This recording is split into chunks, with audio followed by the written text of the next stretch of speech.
Good morning dear student. Class 10th maths के student का स्वागत है। आइए आज एक नए एक्सरसाइज प्रारंभ करेंगे। Class 10th maths chapter 6 exercise 6.5 triangles आपका चैप्टर है और बड़ा इंटरेस्टिंग चैप्टर है। ये बात मैं आपसे पहले भी कर चुका हूँ। अब देखिए, न्यूमेरिकल क्वेश्चन करने से पहले कुछ थ्योरम्स को ठीक से समझ लेते हैं। इन्हीं के आधार पे आगे हम लोग न्यूमेरिकल क्वेश्चन भी सॉल्व कर पाएंगे। ठीक हो रहा है? तो थ्योरम है आपके पास 6.7 वाली थ्योरम क्या कहती है? यदि किसी संपूर्ण त्रिभुज के समकोण वाले शीर्ष से कर्ण पर लंब डाला जाए तो इस लंब के दोनों ओर बने त्रिभुज संपूर्ण त्रिभुज के समरूप होते हैं तथा परस्पर भी समरूप होते हैं। बड़ा इंटरेस्टिंग थ्योरम है ये। If a perpendicular is drawn from the vertex of the right angle of the right triangle to the hypotenuse, then triangles on both sides of the perpendicular are similar to the whole triangle and to each other। बड़ी important theorem ये है। क्या ये theorem कहती है? देखिए dear student, theorem हमारे पास क्या कह रही है। माना मैंने एक राइट एंगल ट्रायंगल लिया। देखिए, ये राइट एंगल ट्रायंगल है, इसका नाम है dear student A B C. और ये वाला एंगल राइट एंगल है। This angle is 90 degrees. ठीक होगा? और यहां से एक परपेंडिकुलर ड्रॉ किया गया है। इसका नाम है बी डी। परपेंडिकुलर आपका बी डी। ठीक है? Angle B is equal to 90 degrees. ये राइट एंगल ट्रायंगल है A B C right angle triangle है जिसका एंगल बी 90 डिग्रीज है। बी से ए सी पर परपेंडिकुलर डाला गया है जो कि बी डी है। आप समझ गए होंगे, ये 90 डिग्रीज है, ये भी 90 डिग्रीज होगा। ठीक है? दूसरी बात क्या कह रहे हैं? B D is perpendicular to A C. B D A C पर परपेंडिकुलर है। तो क्या रिजल्ट निकलता है कि ये वाला ट्रायंगल जो है, triangle A D B is similar to triangle A B C, और triangle C D B is similar to triangle C B A. आप समझ रहे हैं? इस परपेंडिकुलर ने दो राइट एंगल ट्रायंगल बनाए, एक और एक। तो हमें दिखाना है कि ये वाला जो ट्रायंगल है बी डी ए, इधर वाला, ये ए बी सी के सिमिलर है, और इधर वाला जो ट्रायंगल है सी डी बी, ये भी ए बी सी के सिमिलर है। तो ये वाला ट्रायंगल भी इस पूरे ट्रायंगल का सिमिलर है, और ये वाला ट्रायंगल भी इस पूरे ट्रायंगल से सिमिलर है। और इसके अतिरिक्त ये वाला ट्रायंगल इस वाले ट्रायंगल के सिमिलर भी है। बड़ा इंटरेस्टिंग थ्योरम है। ठीक है? यही थ्योरम कहती है। राइट एंगल ट्रायंगल, यहां से जहां 90 डिग्री एंगल है, ये हाइपोटेन्यूज आपका, ये हाइपोटेन्यूज है। ठीक है? HYPOTENUSE, ये हाइपोटेन्यूज हो गया। 90 डिग्री के एंगल के सामने वाली साइड आपके हाइपोटेन्यूज हो गया कारण। तो इस पर यहां से परपेंडिकुलर डाला गया है, तो दो ट्रायंगल बन रहे हैं। एक ये वाला ट्रायंगल बन रहा है, एक ये वाला ट्रायंगल बन रहा है। हमको शो करना है कि ये वाला ट्रायंगल इस पूरे ट्रायंगल के सिमिलर है, और इधर वाला ट्रायंगल भी इस पूरे ट्रायंगल के सिमिलर है, और इसके अतिरिक्त ये और ये दोनों सिमिलर है। क्लियर है? चलिए अब काम करते हैं आगे। देखिए डियर स्टूडेंट, इसको ठीक से समझने के लिए मैं एक एग्जाम्पल के रूप में बात लेता हूं। इस राइट एंगल ट्रायंगल एबीसी में देखिए, ये एंगल तो 90 है। फॉर एग्जाम्पल मैंने कहा ये 60 डिग्रीज है और ये आपका 30 डिग्रीज है। तो 60 प्लस 30 90, ये होल कितना हो गया? 180 हो गया। ये 90 है, ये भी 60 हो जाएगा। 60 प्लस 30 90 और 90 180। ये 60 है, ये इधर वाला 90 है, तो 90 60 150 कितना हो गया? 30 हो गया। आगे समझ, कोई भी आप ले सकते हैं। इसको 50 ले लीजिए, इसको 40 ले लीजिए, तो इसने 40 हो जाना है और इसने 50 हो जाना है। ये जो मैं इसको 50 ले लूं तो ये 40 हो जाएगा, और ये 40 हो जाएगा तो ये भी 40 हो जाएगा, ये 50 हो जाएगा। ठीक है ना? इसके इक्वल ये हो जाएगा, इसके इक्वल ये हो जाएगा। ठीक है डियर स्टूडेंट, अब आप देखिए, मैं थ्योरम की ओर बढ़ता हूं। इन ट्रायंगल, किस किस ट्रायंगल में देखता हूं dear student, ADB and triangle ABC। किस किस वाले ट्रायंगल में? ADB और ABC में देखते हैं। Angle A is equal to angle A, ये तो कॉमन है कि नहीं? इस वाले ट्रायंगल में भी ये एंगल है, जो भी है 60, तो पर्टिकुलर हो गया कोई भी एंगल, ए एंगल। और इस बड़े वाले में देखिए, इस बड़े वाले ट्रायंगल का ये भी एंगल है। ठीक है ना? ये भी एंगल है। तो फिलहाल आप चाहो इसको न भी लिखें, मैं उदाहरण के लिए लिख रहा था आपके लिए। ठीक है, फिलहाल आप जनरल रूप में ही ले लीजिए। ये एंगल ए इस वाले ट्रायंगल में भी है, और ये एंगल ए इस वाले ट्रायंगल में भी, तो दोनों इक्वल हो गए। ठीक है, angle D is equal to angle B, दोनों 90 डिग्रीज है। एंगल डी इधर वाला, इस वाले ट्रायंगल का ये वाला एंगल इस वाले ट्रायंगल के इस एंगल के बराबर है, क्योंकि एंगल भी आपका 90 डिग्रीज है। तो दिस इंप्लाइज दैट आपका क्या हो जाएगा? Triangle ADB is similar to triangle ABC। कैसे? एंगल सिमिलरिटी से।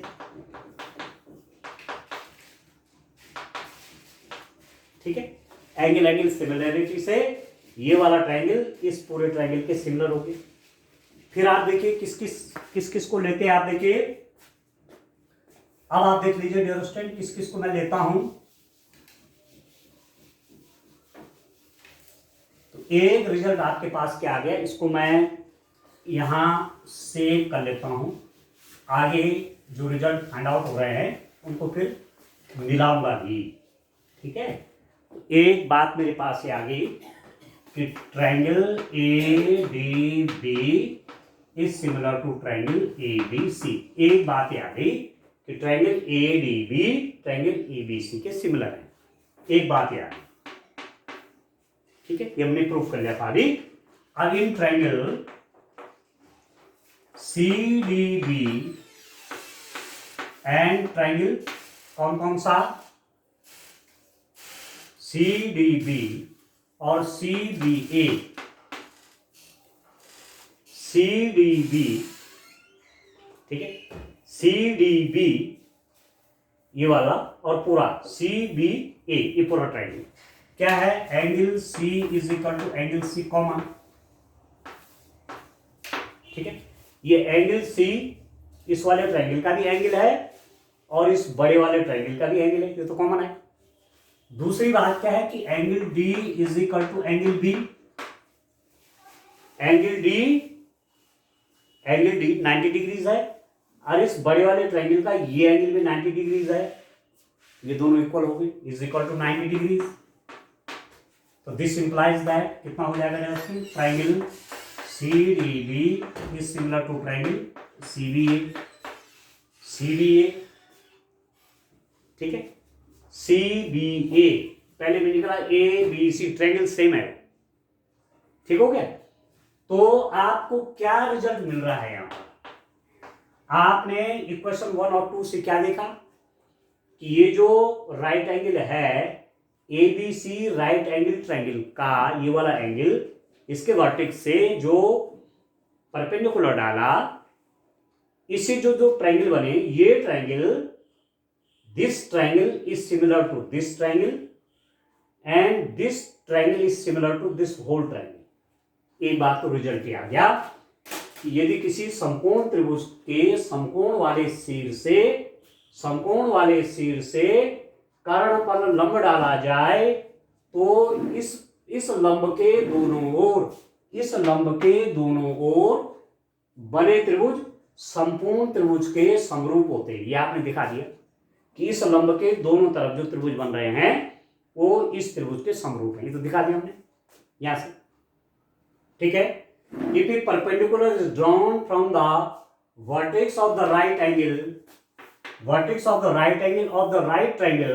ये राइट एंगल ट्रायंगल में वर्टेक्स से परपेंडिकुलर डाला गया है to the hypotenuse, then triangles on both sides of the perpendicular के both साइड जो ट्रायंगल हैं are similar to the whole triangle के सिमिलर है। यहां तक ठीक है। अब देखिए आप, इंटरेस्टिंग बात देखिए आप,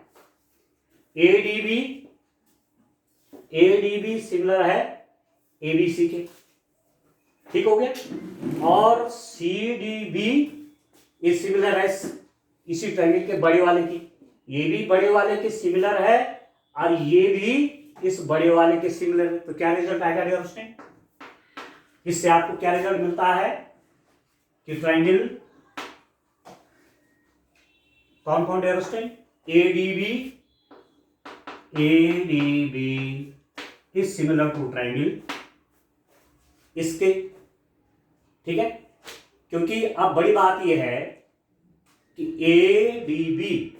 ADB किसके सिमिलर होगा? अब जो मैंने आपसे कह रहा था कि ये जो एंगल है ये इसके इक्वल होता है, ठीक है, और ये वाला एंगल इसके इक्वल होता है।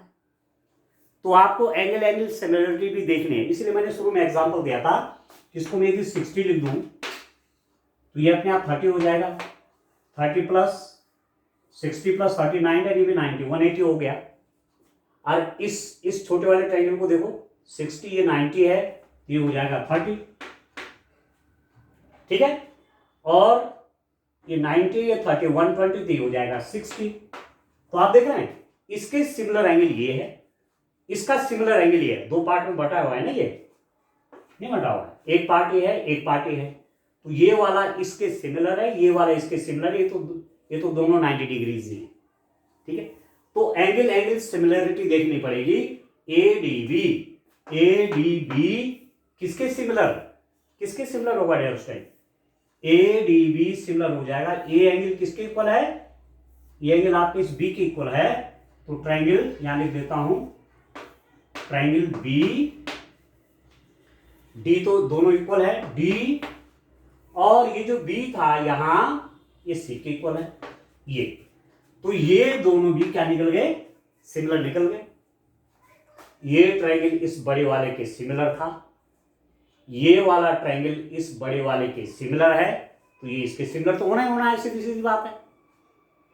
आपने कहा x is equal to y और आपने कहा y is equal to z, तो इसका मतलब क्या हुआ? x is equal to z हुआ।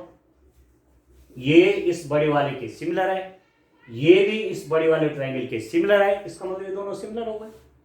और पीछे भी हमने एक क्राइटेरियन पढ़ा हुआ है, उधर एक रिमार्क में भी चीज दे रखी है कि दो आपके सिमिलर फिगर हैं, एक सिमिलर फिगर दूसरे के बराबर है, दूसरा सिमिलर फिगर तीसरे के बराबर है, तो पहला वाला तीसरे के बराबर होता है, ठीक है। तो ये बात आप समझ गए कि ये आपस में भी सिमिलर है। तो ये आपकी थ्योरम थी, तथा परस्पर भी समरूप होते हैं। ये वाला भी इसके क्या होगा? सिमिलर होगा, ठीक है। एंड टू ईच अदर, मतलब ईच अदर आपस में भी सिमिलर है, ये थ्योरम है, ठीक है डियर स्टूडेंट। अच्छा, अब थोड़ा सा और आगे चलते हैं थ्योरम्स की ओर। 6.8 थ्योरम, मैंने पाइथागोरस थ्योरम आपको बताई थी, मैंने कल जो लेक्चर एक लिया था उस पर पाइथागोरस थ्योरम भी आपको, वहां भी पाइथागोरस थ्योरम बताई थी और आप पाइथागोरस थ्योरम को जानते भी हैं, ठीक है। पहले से आप जानते हैं, आपने ये प्रूव भी कर रखे थे। ठीक है, एक बार थोड़ा सा और उस पर डिस्कशन कर लेते हैं, और तब न्यूमेरिकल क्वेश्चन को मैं बढ़ता हूं। ठीक हो गया? तो देखिए डियर स्टूडेंट,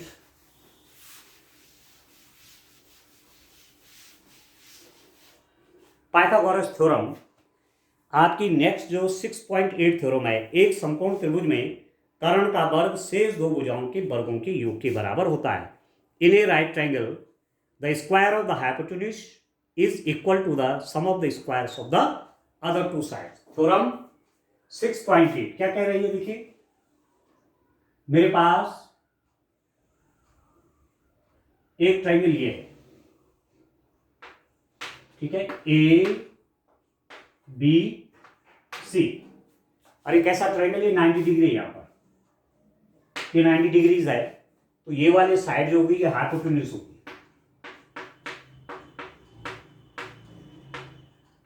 ये होगी कर्ण, और एक साइड आपकी लंब बन जाएगी, एक आपके आधार बन जाएगी। ठीक है, तो आपने पाइथागोरस थ्योरम में क्या पढ़ा है कि ए सी स्क्वायर जो हाइपोटेन्यूज होता है उसका square is equal to A B square plus B C square. Theorem आपने पढ़ी, इसको आपने ज्योमेट्रिकली प्रूव भी कर रखा है। यहां एक स्क्वायर बनाइए, इस साइड पर भी स्क्वायर बनाइए, इस साइड पर भी स्क्वायर बनाइए, इसका एरिया और इसका एरिया को प्लस करेंगे तो इसके एरिया के बराबर होगा। तो सीधी सीधी बात होगी कि A C square is equal to A B square plus B C square. ये पाइथागोरस थ्योरम है, इसको बौधाइन थ्योरम भी कहते हैं, ये मैं आपको कल पहले बता चुका हूं। तो ये तो पाइथागोरस थ्योरम है। इसके कन्वर्स भी है 6.9 थ्योरम डियर स्टूडेंट, इसके कन्वर्स में लिखा गया है यदि किसी त्रिभुज की एक भुजा का वर्ग अन्य दो भुजाओं के वर्गों के योग के बराबर हो तो वह समकोण त्रिभुज होता है। In a triangle if the square of one side is equal to the sum of the squares of the other two sides then the angle opposite to the first side is a right angle. इसका converse 6.9 theorem क्या कहती है? वो ये कहती है कि यदि ऐसा होता है, कोई ट्रायंगल आपको दिया हुआ, ये नहीं कहा गया कि वो राइट एंगल ट्रायंगल है, आपसे कहा गया कि किसी एक ट्रायंगल में A C square is equal to A B square plus B C square हो रहा है, A C square is equal to A B square plus B C square हो रहा है, तो certainly this is a right angle triangle. ये निश्चित रूप से एक समकोण त्रिभुज होगा, और इसका जो स्क्वायर होगा ये हाइपोटेन्यूज होगा, और इसके सामने का जो एंगल होगा वो 90 डिग्री होगा। इसका कन्वर्स है। ठीक है, तो इन थ्योरम का यूज करके आगे मैं न्यूमेरिकल क्वेश्चन करता हूं। ठीक है, तो एक्सरसाइज 6.5 की न्यूमेरिकल क्वेश्चन करते हैं डियर स्टूडेंट, बड़े इंटरेस्टिंग क्वेश्चन होंगे। चलिए आइए पहला क्वेश्चन ले लेता हूं मैं। पहला क्वेश्चन आपका क्या है? क्वेश्चन नंबर 1 आप देखिए डियर स्टूडेंट। क्वेश्चन नंबर 1 क्या है? देखिए एक्सरसाइज 6.5 का क्वेश्चन नंबर 1। इसके आपके 4 पार्ट हैं, फर्स्ट सेकंड थर्ड फोर्थ के रूप में है। देखिए कुछ त्रिभुजों की भुजाएं नीचे दी गई हैं, निर्धारित कीजिए कि इनमें से कौन कौन से त्रिभुज समकोण त्रिभुज है। इस स्थिति में कर्ण की लंबाई भी लिखी। ठीक हो गया? ये क्वेश्चन आपका है।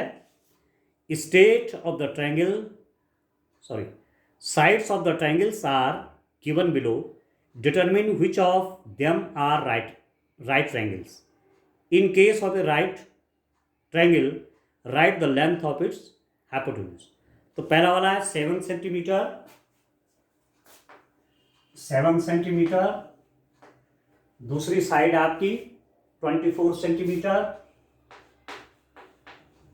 और तीसरी साइड है डियर स्टूडेंट 25 सेंटीमीटर।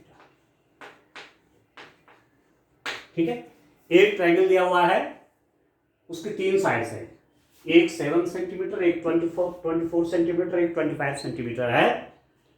तो इसमें आपको दिखाना है कि समकोण त्रिभुज कौन सा है। फोर पार्ट है इसके।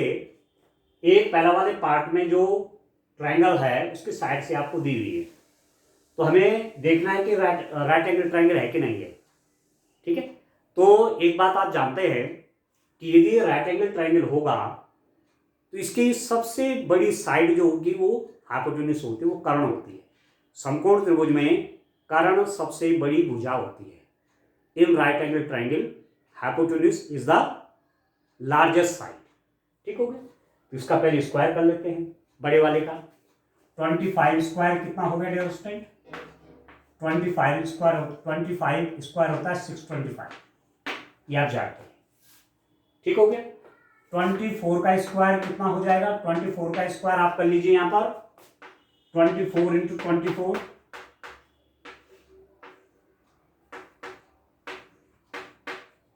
कितना आ रहा है? 576। 576। ठीक हो गया। And 7 square is equal to 49। आ गया, तीनों साइड का स्क्वायर आ गया। अब इनको प्लस करिए जरा, 24 स्क्वायर प्लस 7 स्क्वायर को प्लस करिए। 576 प्लस 49 को आप प्लस करेंगे तो क्या मिलेगा? 625। अरे किसके इक्वल है? 25 की स्क्वायर के इक्वल है। 25 का स्क्वायर 625 होगा। तो क्या रिजल्ट निकला? This implies that 25 square is equal to 7 square plus 24 square. ठीक है, 25 का स्क्वायर क्या निकला? इसका स्क्वायर है इसके स्क्वायर के इक्वल। इसका मतलब these are the sides of a right triangle. ठीक है, and the hypotenuse is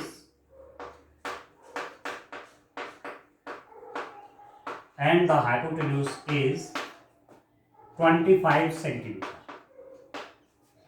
ठीक है, ये भुजाएं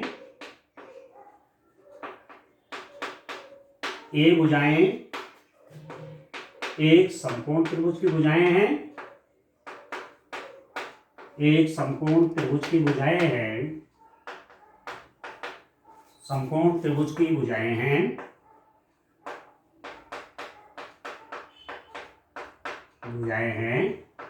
तथा कर्ण 25 सेंटीमीटर। ये आपको फाइंड आउट करना है। अब आपको कैसे मालूम चले राइट एंगल ट्रायंगल है? आपको कैसे मालूम चला ये समकोण त्रिभुज है? समकोण त्रिभुज में दो भुजाओं के वर्गों का योग तीसरी भुजा के वर्ग के बराबर होता है।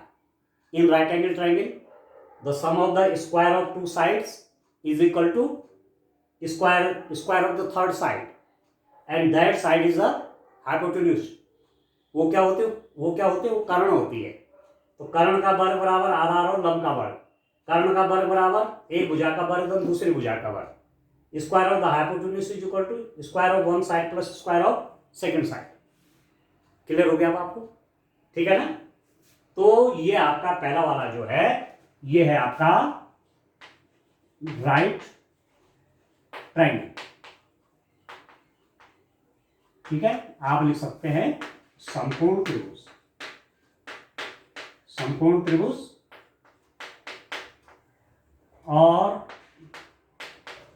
इसका जो कर्ण है हाइपोटेन्यूज है वो 25 सेंटीमीटर हो गए। क्लियर हो गया? पहला वाला पार्ट इसका इस रूप में करना है। ठीक है, अब इसका सेकंड पार्ट पे आते देखिए। तो पाइथागोरियन त्रिक, इनको पाइथागोरियन त्रिक भी कहते हैं। क्लास 8 में आपने पढ़ा हुआ है पाइथागोरियन त्रिक। ठीक है, पाइथागोरियन त्रिक। ठीक है दोस्तों, तो ये पेयर भी आप याद रखेंगे। कौन कौन से नापे एक समकोण त्रिभुज की भुजाएं हो सकती हैं। सेकंड वाला देखिए, सेकंड में हमारी क्या क्या साइड्स हैं आप देखिए, 3 सेंटीमीटर, फिर है एडजस्टेंट 8 सेंटीमीटर और फिर है 6 सेंटीमीटर। इसको देखिए आप सेकंड वाले को, ये जो था ये पहला वाले का है, ठीक है, पहले वाले के लिए लिखा हुआ है 3 सेंटीमीटर, 8 सेंटीमीटर एंड 6 सेंटीमीटर।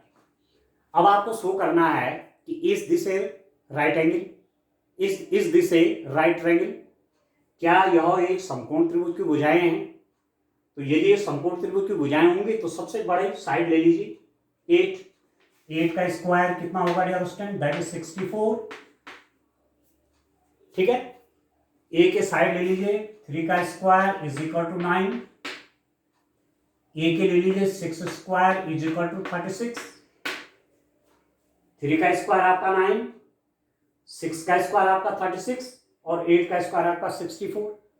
अब यहां पर आप देखिए 3 स्क्वायर प्लस 6 स्क्वायर कितना हो गया,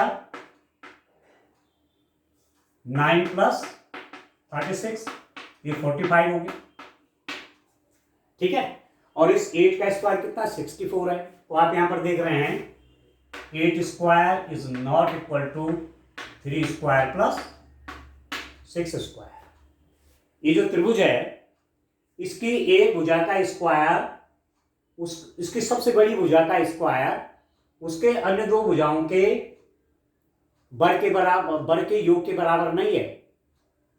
इन this triangle the square of the largest side is not equal to sum of the square of other two sides. ऐसा नहीं है। एक सबसे जो लार्जेस्ट साइड है, सबसे जो बड़ी भुजा उसका स्क्वायर जो अन्य दो भुजाएं उनके स्क्वायर के सम के बराबर नहीं है, उनके स्क्वायर के योग के बराबर नहीं है। तो आप लिख देंगे दिस इंप्लाइज दैट, ये क्या हो जाएगा, यह एक समकोण त्रिभुज नहीं है, यह एक समकोण त्रिभुज नहीं है, ठीक है। This is not a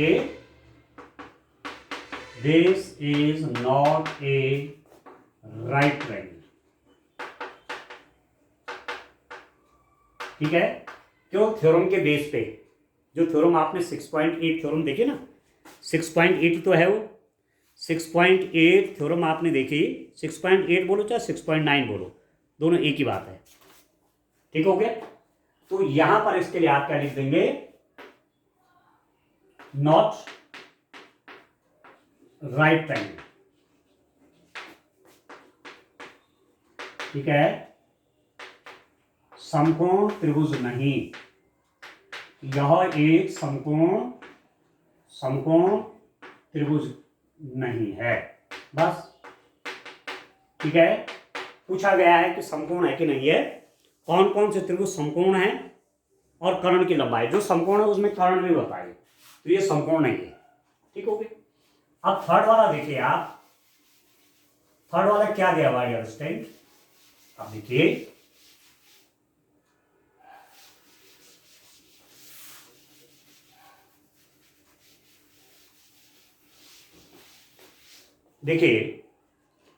जो मेरे पास थर्ड वाला है, थर्ड वाला क्या क्या है आपको दी साइड्स, थर्ड वाले दे रखे हैं 50 सेंटीमीटर्स, फिर है 80 सेंटीमीटर्स, फिर है 100 सेंटीमीटर्स, ठीक है। 50 सेंटीमीटर्स, 80 सेंटीमीटर्स एंड 100 सेंटीमीटर्स। ये किसी ट्रायंगल की साइड है। इनमें जो लार्जेस्ट साइड है वो 100 सेंटीमीटर की, इसका स्क्वायर करेंगे, 100 का स्क्वायर कितना होगा, डायरेक्ट आप करेंगे, 100 का स्क्वायर हुआ 100 इंटू 100, मैं ये सरल सतह का आप जानते ही होंगे, 1 1 जब 1 और 1 2 3 4, 1 2 3 4 इतनी 0 7 आ जाएंगे, सरल सा तरीका है, ठीक है। जो इसमें ये है, ठीक है, यहाँ पर जो भी है, जो भी डिजिट है उनका मल्टीप्लाई कर लीजिए, 1 1 जब 1 और जितनी 0 में लगा दीजिए, 1 2 3 4, 1 2 3 4, जो डायरेक्ट आपका हो गया 1 1 2 3 और 4, ठीक हो गया। अब 80 सेंटीमीटर का स्क्वायर करिए तो 80 सेंटीमीटर कैसा होगा, 80 इंटू 80, 80 इंटू 80 कितना होगा यार उस टाइम, मैं आपसे कह रहा था इसकी मल्टीप्लाई यहाँ करिए 64 और 2 जीरो लगा लीजिए, 6400 होगा। तो दिस इज इक्वल टू 6400। आप 50 स्क्वायर करिए, 50 का स्क्वायर 50 इंटू 50 कितना हो जाएगा, 5 5 जब 25, 2 जीरो लगा लीजिए, 1 2 1 2, ये हो गया 2500। ठीक है। अब जो बड़े वाली साइड का स्क्वायर है उसको तो रहने दीजिए, ये जो दो अन्य छोटी साइड्स हैं जिनकी लेंथ कम है उनका स्क्वायर को प्लस करिए, 80 स्क्वायर प्लस 50 स्क्वायर तो कितना हो जाएगा, 6400 प्लस 2500 तो कितना हो गया डियर स्टूडेंट, ये 6400 प्लस 2500, इसको प्लस कर लीजिए, 0 0 5 और 4 9 और 6 और 2 89 आ गया। ठीक है। अब यहां से आप क्या देख रहे हैं, 100 स्क्वायर तो कितना है, 10,000 है, अरे 8,900 तो यहाँ पर आपके पास आ रहा है, this implies that 100 square is not equal to 50 square plus 80 square. 50 का स्क्वायर और 80 का स्क्वायर का प्लस करेंगे तो 100 के स्क्वायर के बराबर नहीं आ रहा है, इसका मतलब, ठीक है, यदि इक्वल आता तो राइट एंगल ट्रायंगल होता, समकोण त्रिभुज होता, इसका मतलब ये समकोण त्रिभुज की भुजाएं नहीं है, तो आप लिख देंगे यह समकोण त्रिभुज नहीं है, this is not a right triangle. ठीक है, ए राइट एंगल ट्रायंगल की साइड्स नहीं है, थ्योरम 6.8 कहो चाहे 6.9 कहो, ठीक है, किसी का भी आप यूज कर सकते हैं, या 6.9 कहेंगे तो ज्यादा उचित होगा। अब आप देखिए इसका फोर्थ पार्ट आप देखिए, ठीक है ना सरल, तो ये आपका 1 मार्क्स का क्वेश्चन आ सकता है आपके पास एग्जाम में, एमसीक्यू के रूप में पूछा जा सकता है, तो यहां पर लिख दीजिए नॉट राइट ट्रायंगल। ठीक है, समकोण त्रिभुज, समकोण त्रिभुज नहीं, बस सीधी सीधी बात होगी। ठीक है, और जो फोर्थ पार्ट है इसका उसको आप देखिए, फोर्थ वाला पार्ट आपकी क्या क्या साइड्स है उसमें, फोर्थ वाले पार्ट्स में क्या क्या साइड्स है उसको देख लीजिए, 13 सेंटीमीटर, फिर दूसरी है डियर स्टूडेंट 12 सेंटीमीटर, और तीसरी साइड है आपके पास 5 सेंटीमीटर। ये हैं तीन साइड्स, वन इज 13 है, दूसरे आपके 12 सेंटीमीटर है, तीसरे आपकी 5 सेंटीमीटर है। तो सबसे जो लार्जेस्ट साइड है, सबसे लंबी भुजा है 31, इसका स्क्वायर करिए, 13 का स्क्वायर हो जाएगा 169। ठीक है, स्क्वायर आपको कम से कम 20 तक याद रखने।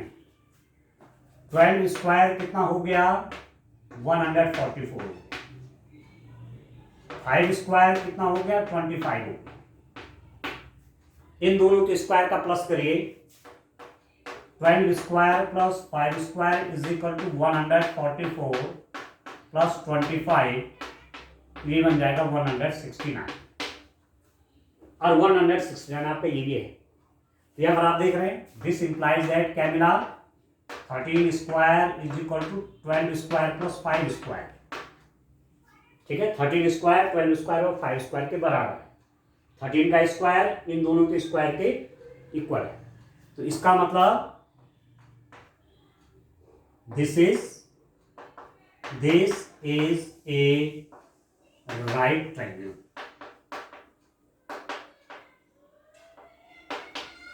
यह एक समकोण त्रिभुज है। कैसे पता चला, थ्योरम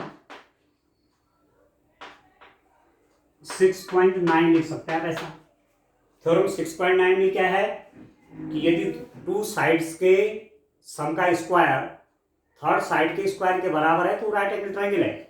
ये है थ्योरम 6.9। ठीक है डियर स्टूडेंट, 6.9 में आपने क्या पढ़ा, यदि किसी त्रिभुज के एक भुजा का वर्ग अन्य दो भुजाओं के वर्गों के योग के बराबर हो तो पहली भुजा का समकोण समकोण होता है। और एक ट्रायंगल में कोई एक एंगल समकोण हो गया तो राइट एंगल ट्रायंगल हो गया। In a triangle if the square of one side is equal to the sum of the squares of other two sides then the angle opposite to the first side is a right triangle. ठीक है, अब इसमें इस side का square इन दो side के square के सम के बराबर है तो जब सबसे बड़ी साइड है वो क्या है, हाइपोटेन्यूज है, वही तो आपका कर्ण है। ठीक है, तो आप लिख सकते हैं हाइपोटेन्यूज, इसमें